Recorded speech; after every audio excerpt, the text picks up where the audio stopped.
Hello everyone, હું Mehul sir આપ સૌનું સ્વાગત કરું છું મારી ચેનલ ધ બ્રાઇટર્સમાં.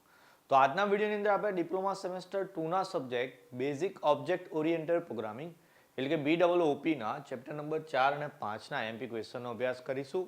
આ બંને ચેપ્ટર થઈને G2ની એક્ઝામની અંદર 22 માર્કમાં પૂછાશે. આપણે ઓલરેડી ચેપ્ટર 1, 2, 3ના એમપી ક્વેશ્ચન ચેનલ પર અપલોડ કરેલા છે, પ્લેલિસ્ટમાં મૂકી દીધા છે. તો જેને ના કર્યા હોય તૈયાર એમાંથી તૈયાર કરી દેજો. G2ની એક્ઝામની અંદર આ ક્વેશ્ચનમાંથી થિયરી પૂછાશે. બીજી એક વાત કે ઓબ્જેક્ટ ઓરિએન્ટેડ પ્રોગ્રામિંગ સબ્જેક્ટનું નામ છે તો પછી પ્રોગ્રામ તૈયાર કરવાના રહેશે અને તમે જે લાઇનમાં અભ્યાસ કરો છો ત્યાં પ્રોગ્રામનું ઘણું બધું વધારે મહત્વ છે. તો પ્રોગ્રામ બને એટલે વધારે તૈયાર કરવાના, એમાં આઈએમપી પર આધારિત રહેવાનું નહીં. થિયરી હું અહીંયાથી પ્રોવાઈડ કરી દઉં, એટલી જ થિયરી વાંચશો તો ચાલશે, પણ પ્રોગ્રામ મેક્સિમમ તૈયાર કરીને જવાનું છે.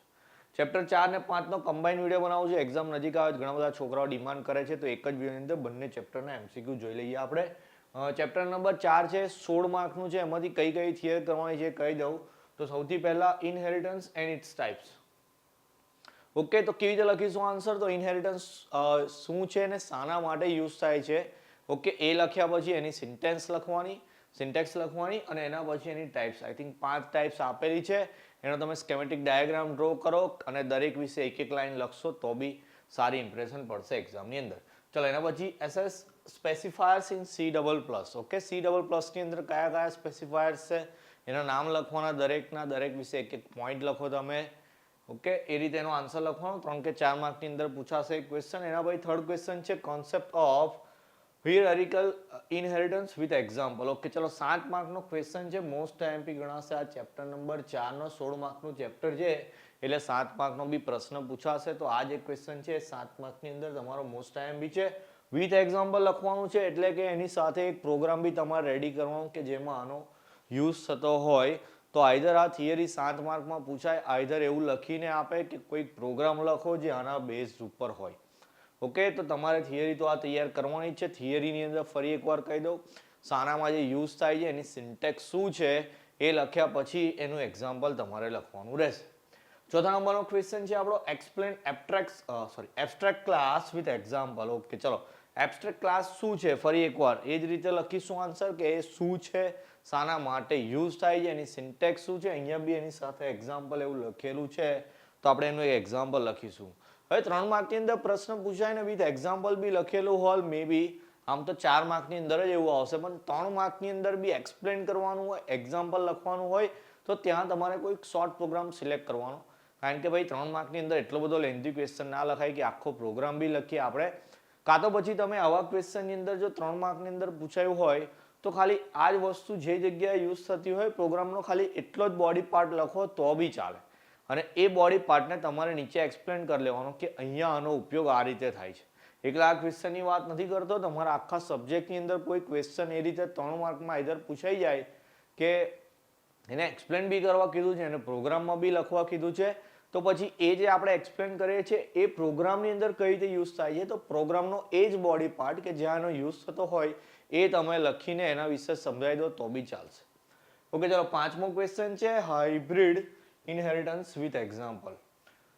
તો આ બી એક 4 માર્કનો ક્વેશ્ચન છે, એને એક્ઝામ્પલ સાથે લખવાનો છે. તો એક શોર્ટ પ્રોગ્રામ તમારે યુઝ કરી લેવાનો કે જેમાં હાઇબ્રિડ ઇનહેરિટન્સ યુઝ થતું હોય. તો ચેપ્ટર 4 છે, 16 માર્કનું છે. 5માંથી આઈ થિંક 2 થિયરી પૂછાશે, એક પ્રોગ્રામ બી પૂછાશે અલગથી. તો પ્રોગ્રામ તો બધા જ રેડી કરવાના અને આ 5 થિયરી તૈયાર કરી દો તો 16માંથી 16 માર્ક્સ તો તમને મળી જશે. ઓકે, ચલો ચેપ્ટર નંબર 5ના આઈએમપી ક્વેશ્ચન જોઈએ. ચેપ્ટર 5 તો ઓનલી 6 માર્કનું છે એટલે કે 6 જ માર્કનું ચેપ્ટર છે એટલે હું તમને 3 જ થિયરી આપું છું. 3 જ થિયરી તૈયાર કરી દેવાની છે. સૌથી પહેલી થિયરી છે એક્સપ્લેન પોલીમોર્ફિઝમ. ઓકે, આ ચેપ્ટરનો મોસ્ટ આઈએમપી ક્વેશ્ચન માનીએ એક્સપ્લેન પોલીમોર્ફિઝમ ઇન C++. તો અગેન એક્સપ્લેન કરવાનું છે એટલે એઝ ઇટ ઇઝ જેવી રીતે આપણે આન્સર લખીએ એવી રીતે જ કે એક્સપ્લેન કરવાનું છે. તો પહેલા શું છે, શાના માટે યુઝ થાય છે, એની સિન્ટેક્સ શું છે, આઈધર એના ટાઈપ્સ હોય તો ટાઈપ્સ બી લખવાના. અને અહીંયા વિથ એક્ઝામ્પલ એવું નથી લખ્યું, પણ એવું માન લો કે 7 માર્કની અંદર પ્રશ્ન પૂછાઈ જાય પોલીમોર્ફિઝમ તો પછી તમારે એની સાથે સાથે એનો એક પ્રોગ્રામ બી લખી દેવાનો.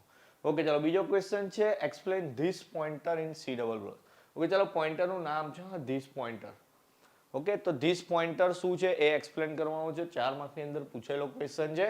અને ત્રીજો ક્વેશ્ચન છે various stream class in C++. Okay, આ 4 માર્કની અંદર પૂછાય. ચેપ્ટર 6 માર્કનું છે એટલે બહુ રેર ચાન્સીસ છે કે 7 માર્કની અંદર પ્રશ્ન પૂછાય, પણ પેપર સ્ટાઇલ પ્રમાણે જ પેપર આવું બી એવું નથી કમ્પલસરી હોય છે કે 100% આ રીતે જ પેપર આવે. તો તમારો આ પહેલો ક્વેશ્ચન મેં તમને કીધો એ 7 માર્કની અંદર બી પૂછાઈ શકે છે. તો આ ચેપ્ટરના 3 ક્વેશ્ચન ને આગળના ચેપ્ટરના 5 ક્વેશ્ચન તૈયાર કરવાના, એટલે 8 થિયરી તૈયાર કરવાની. 22 માર્કનું વેટેજ છે. તો જો તમારી 8 થિયરી તૈયાર હશે તો એવું માનો કે 12 થી 14 માર્ક તો તમે એની અંદર લઈ શકો છો. અને બીજા જે માર્ક છે તમારે પ્રોગ્રામ તૈયાર કરીને લાવવાના છે. તમે જે ફિલ્ડમાં છો ફરી એકવાર એમાં પ્રોગ્રામિંગનું ઇમ્પોર્ટન્ટ છે. ચેપ્ટરનું સબ્જેક્ટનું નામ બી પ્રોગ્રામિંગ છે, તો પ્રોગ્રામિંગ પર વધારે ફોકસ કરજો. ઓકે, હું એ ફિલ્ડમાં નથી કે મને પ્રોગ્રામિંગ બી એટલું બધું ફાવે છે, તો હું તમને પ્રોગ્રામિંગમાં તો હેલ્પ નથી કરી શકતો, પણ જો તમે અટકી જતા હોય કોઈ જગ્યાએ તો તમે બેઝિઝક મને પૂછી શકો છો. તમને શીખવાડવા માટે હું થોડું શીખીને તમને હેલ્પ તો એટલી કરી આપીશ. ઓકે, તો કોમેન્ટ સેક્શનમાં બતાવો કોઈ ચેપ્ટરની અંદર 5 ચેપ્ટર છે, 5 આપણે જોઈ લીધા. 5માંથી કોઈ બી ચેપ્ટરમાં કોઈ બી જગ્યાએ ક્વેરી હોય તો તમે કોમેન્ટ સેક્શનમાં બતાવો. આજે આપણી ટેલિગ્રામ ચેનલ છે ત્યાં તમે જઈને મને પર્સનલ મેસેજ કરી શકો છો. આપણે જલ્દીથી એનું સોલ્યુશન લાવીશું. એક્ઝામ બહુ નજીક છે, હવે 5 ચેપ્ટર તૈયાર કરવાના, તો તૈયારી ચાલુ કરી દેજો. કોઈ પણ વિષયમાં કોઈ બી જગ્યાએ મારું જરૂર પડે તો હું તમારી હેલ્પ માટે રેડી જ છું. તો મળીશું નેક્સ્ટ વિડીયોની અંદર. ત્યાં સુધી તમારું ધ્યાન રાખશો. જય હિન્દ, જય ભારત.